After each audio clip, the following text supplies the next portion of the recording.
What life insurance policy should you choose? What life insurance company should you choose? When getting a whole life insurance policy, there are a lot of options that are available. Today, I'll go over how I recently helped someone pick the policy that was best for them. So I recently met with a couple. The husband is a retired engineer and the wife is a doctor who is currently practicing, and she plans on working for about another 10 years. Now, they were recommended by a friend to look into whole life insurance. That friend is someone we've worked with for a little bit now, and they have a policy that they're very happy with, so they recommended you should look at one too. However, the husband said, hold on, I've looked at whole life insurance before, I've heard it's bad, so I want to see if this actually works. So we went through exactly how the product worked and such, and he said, okay, I get it now, and their goal as a couple is really getting a whole life insurance policy for the cash value. The life insurance piece is not a priority to them, although it is important. The goal is getting as much cash value as possible, and they'd like to see how they could use it to buy real estate, as there's a lot of benefits to that. I'll show you exactly how it works toward the end of this video. So what we're going to hit on as we look at choosing the right policy is our minimum premium, our PUA rider, which stands for paid up additions rider. That's how you maximize the cash value. And then also payment flexibility. What we're going to look at specifically are three scenarios. The first is the one we will focus on the most, which involves funding a policy with a total of $500,000 over 10 years, which comes out to $50,000 per year. Then we'll see, what does it look like if I put that same dollar amount in, but over a 5-year period? Does that give me better results? And then third, what if life happens where I plan to put in $500,000, but I don't? Will the policy lapse? Can I get away without paying anything? We'll look at those exact scenarios. So we're going to look at, again, PUA flexibility. I'll touch on this phrase here, catch-up contribution, and again, the minimums and adding money to PUAs. I'm going to go through that right now. We looked at 3 different companies, Mass Mutual, Guardian, and Penn Mutual. The top 2 are 2 of your 4 major mutual companies, which personally I am a fan of because I've seen consistent proof of performance, not just good-looking numbers on paper. When it comes to illustrations, Penn Mutual does show some of the best numbers long-term. We're still working with them to get proof, however. So, up top, you'll notice the words payment flexibility. What does that mean? Well, what that means is if they say, we want to fund $50,000 per year, that's scenario 1. If life happens, or 1 year we can't pay $50,000 per year, what does that actually look like? Like, how do I adjust my payment? How do I get money into the policy? Teach me. All right. So if I set up a policy where cash value is the goal, here's what I want to be aware of, my minimum premium, and then also my paid up additions rider. The premium I like to call my initial insurance expense because it doesn't show up in cash value in the first year. And the PUA I like to call cash dump in. We'll just call it cash dump. Okay. So if I'm going to fund $50K per year, the question I would have, because the premium is my initial insurance expense and it doesn't show up in cash value in the first year, how low can I go? The answer with Mass Mutual is about 10%, which would be $5,000. The true minimum might be $6,000 because we would have to add a term rider, but to keep it simple, I'm just going to say $5,000, which means the other $45,000 could go into PUAs, which will accelerate the cash value growth of the policy. Now, what if life happens? What if this is you, and say the first 2 years you paid in $50,000, and then the 3rd year you said, I can't do that. The most I can pay in is $10,000. What would we actually do? Well, with Mass Mutual, when it comes to their payment flexibility, it is very easy to make adjustments 1 time per year on our policy anniversary date, which is a fancy word for your premium due date. So if in the 3rd year, let's do it here, 3rd year, you wanted to pay $10K, what that would look like is the premium would stay at $5K, And then instead of a $45,000 PUA, we'd reduce that down to $5,000. The PUA is flexible. You can scale that down and you can scale it back up. The premium is fixed. This is another reason why we like to set the fixed amount very low. In the event life happens, the policy does not become a burden. So we could scale that down. And then with Mass Mutual, if you wanted to make a catch-up contribution and in the fourth year, say pay $90K, because you can pay up to $50 plus the $40 you didn't pay in year 3, because you only paid in 10, could have paid in 50, Mass Mutual will allow a catch-up contribution. And that does go indefinitely as well, provided I still have my term insurance rider attached to a policy. The big thing with Mass Mutual to be aware of is that I can make those payment adjustments one time per year. Guardian, how do they work? Well, if I wanted to pay the same $50K per year, I could set it up exactly the same with a minimum of about 5 and a PUA of 45. The difference with Guardian is you can add PUAs at leisure if you want, which a lot of people we work with will do this. So what that means is you can set it up where you get a bill for the 5K per year, and then over the course of every year, you can add up to another $45,000. But you don't have to. If you don't, you'll just have less money in cash value because you've paid less into the product. My point, however, is that it's very, very flexible. I can set it up where I'm billed for the minimum. That minimum could be paid over 12 months if I really wanted to have a low commitment. And then I could just throw in extra PUAs whenever I want. So they're very flexible in that respect. And I can make PUA catch-up contributions as well.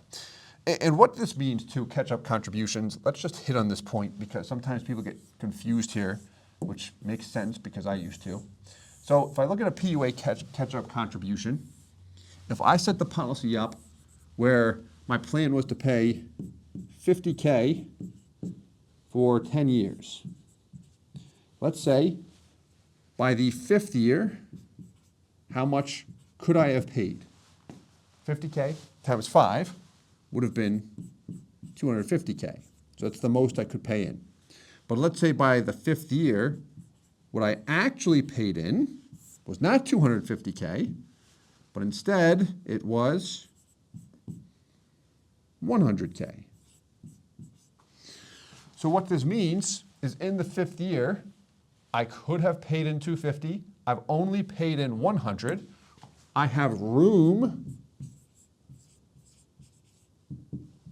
to throw in another $150,000 in PUAs. And Guardian generally does accept large catch-up contributions, meaning if I come into a windfall, I get a bonus, sell a piece of property, whatever it might be, and I say, hey, I didn't get the 150 in that I planned to, but I've got it now, the excess, can I throw it in? Yeah, no problem at all. You just log right on your online account and throw it in. And you can do that with Guardian if and only if you have what is called a 1-year term insurance rider attached. If you don't, you're going to be subject to their basic PUA rules, which don't allow that type of flexibility. And then you've got Penn Mutual. So Penn Mutual, you could set the base premium in this particular case similar to 5K. However, when it comes to the actual minimum, Penn Mutual requires that we pay our base premium plus our FPR, which stands for Flexible Protection Rider, something we do have to pay when we add a term insurance rider to a policy. So for her, the minimum ended up being closer to 15K when you combined the base and FPR. Now, not all of that went into base premium. Some did show up in cash value. However, it is a higher minimum requirement there, which means the other 35K I could add to PUAs. Now, Penn has some PUA flexibility. It's similar to Guardian in the sense that you could just add the money at leisure. However, there are some things you want to be aware of. Specifically, when you start a policy, you are going to be approved for a maximum PUA payment. It's referred to as your annual payment limit. It's the most you can pay in per year. So you're approved upfront, underwriting must approve it, and the rules are as follows. Over a 5-year period, you have to pay in 50% of whatever your annual maximum is. If you don't do that within a 5-year period, you'll lose the ability to pay up to that annual payment limit in PUAs without medical underwriting. You would have to have underwriting approve it in order to get the money in. So what that means is if my annual payment limit to add additional PUAs is $35,000 within a 5-year window,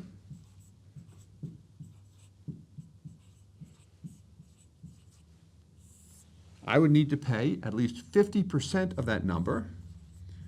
So that would be $17,500, which if you divide that by 5 years, it's not that much money, but I would have to do that.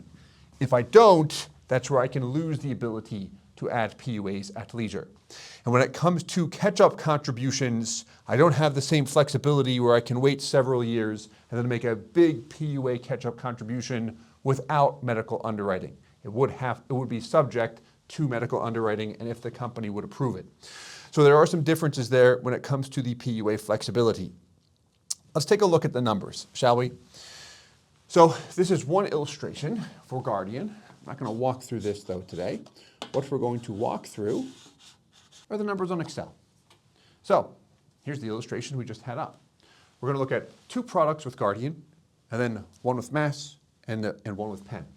With Guardian, first we'll look at their L95 policy, specifically with a 5% PUA fee.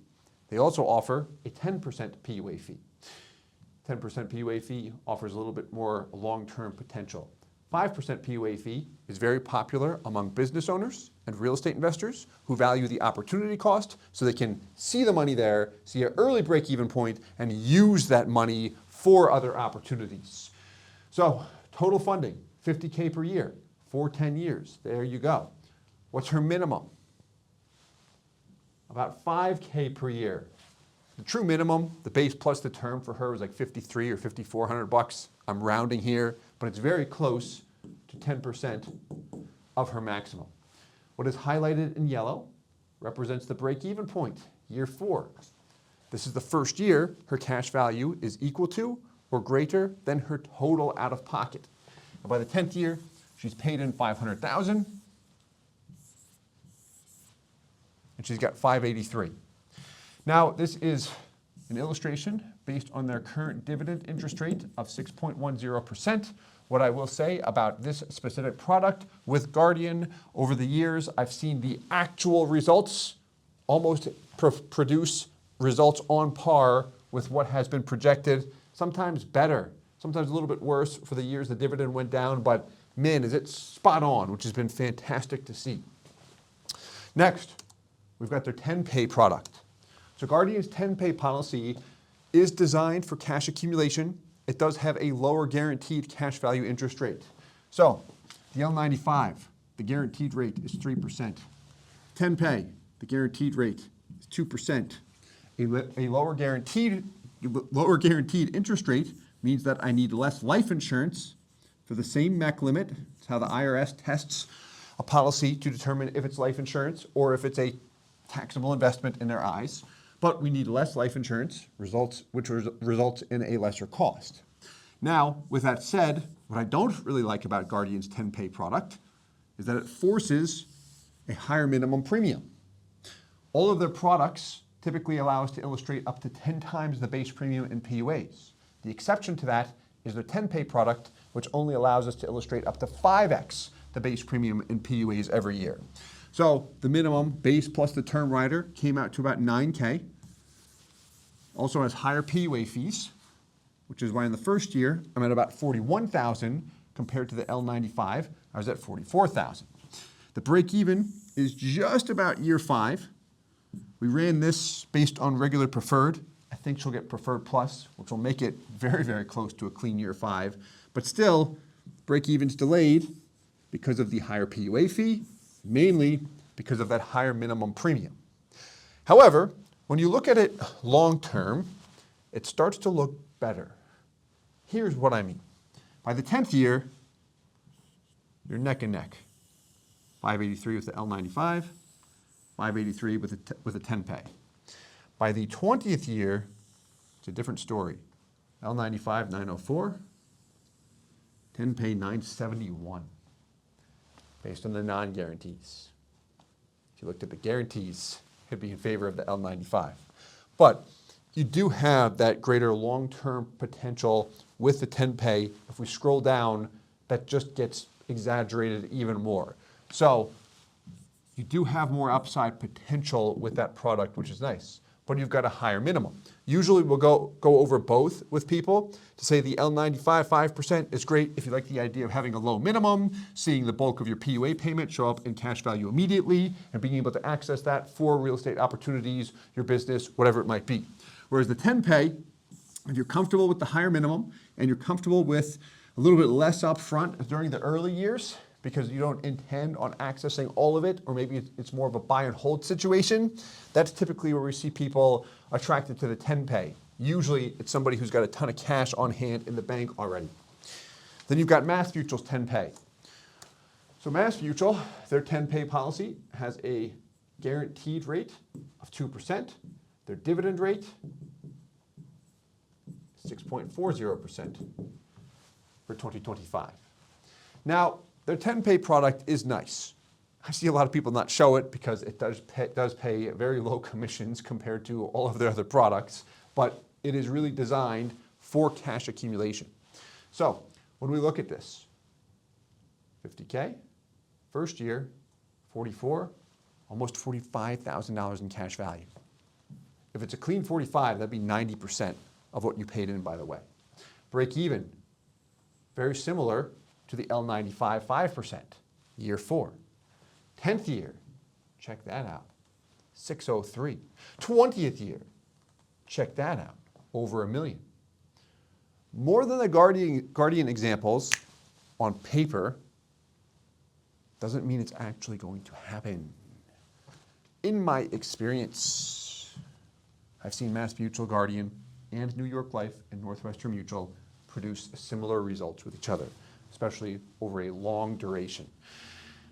Whatever company has the highest dividend rate usually illustrates the best looking numbers on paper, which makes it easier to sell. However, doesn't mean it's actually going to happen. That often leads to disappointment when someone just buys a policy based on what they see on paper, which is something, isn't it? Then we've got Penn Mutual, who is a smaller mutual company. We've got the same 50K per year for 10 years. Now, their products are not designed for high upfront cash value. This is the only one that is less than $40,000. The break-even point is between years 5 and 6 in this example. If you look by the 10th year, you're just about at $600,000. So they do out-illustrate Guardian. Out-illustrate is the key word. We're still working on proof of performance from them. By the 10th year, look at that. They even out-illustrate Mass. Now the thing is, with the illustration, if I see more long-term on a projection, that's great. I've got to see the proof of performance. We've been working with them on that for a while. Haven't seen policy with a long-term IRR greater than 4%. Have seen it with the other guys. Not to say it doesn't exist, but we're still working on that. With that said, on occasion we do use Penn Mutual for people who do want to use them, but I do like the strong proof of performance. That's just me personally. All right, let's look at the second scenario, shall we? Which is moving $500,000 over 5 years instead of 10 years. This will be pretty cool. So what we're going to look at is just the Guardian L95 policy to keep it simple. First, you've got what we looked at over 10 years. Next, same exact product, but condensing the total out-of-pocket. It's very common to see people with cash on hand do something like this once they are made aware of it. Don't you love the, I didn't know that situation? Now when it comes to your money, you don't. Or anything, probably. Anyway, by the 4th year, just like the 10-year funding scenario, you break even, meaning you have more in cash value than what you paid into the product. By the 10th year, look at this. Got a lot more money. By the 20th year, you're almost at $1 million here. Over here, you're at $900,000. Big difference. Almost 100 grand as a result of getting the money in faster. Time value of money. I get it in faster, it compounds faster. There's a sweet spot though. For a 54-year-old female, I would not go any faster than 3 years. 3 to 4 years is the sweet spot, meaning that would look a little bit better than a 5-year funding scenario. Let's wrap up with the life happens scenario. And this is really meant to demonstrate the importance of design. So here, assuming she picks condensing the funding at $100K per year for 5 years, what if this happens? She can't pay anything, not even the minimum premium after the 2nd year. Well, she pays 0, cash value continues to grow, breaks even in the 4th year. If you can max fund a policy for 2 years, max fund means up to the MEC limit and or 10 times your base premium. That often puts you in a situation where I look at it and say, you're good. Even if life happens and you can't even pay the minimum premium, I still see it compound, still see it break even early. You have your money there. We don't have to worry about the policy values going backwards or it lapsing. Now, the other thing you need to do in a situation like this, or your agent needs to do, is if the life happens scenario occurs for the rest of your life, at policy year 8, this is the earliest we can reduce the death benefit here. Reducing the death benefit reduces the costs. What's not shown on this Excel sheet, but what's still here, is a $10,000 premium, years 3 through 7, that you are not paying, but it is still due. So what's happening is the policy is paying for itself through the cash value of the policy, not through loans. It's through the dividends and interest. It's able to do that and still generate a gain year over year, which is fantastic. But what you'll notice is look at year 6 to 7. The growth is what? 212 to 218. That's $6,000, okay? The next year, we chop the death benefit down. And it's 218 to 228. That's $10,000. See what just happened?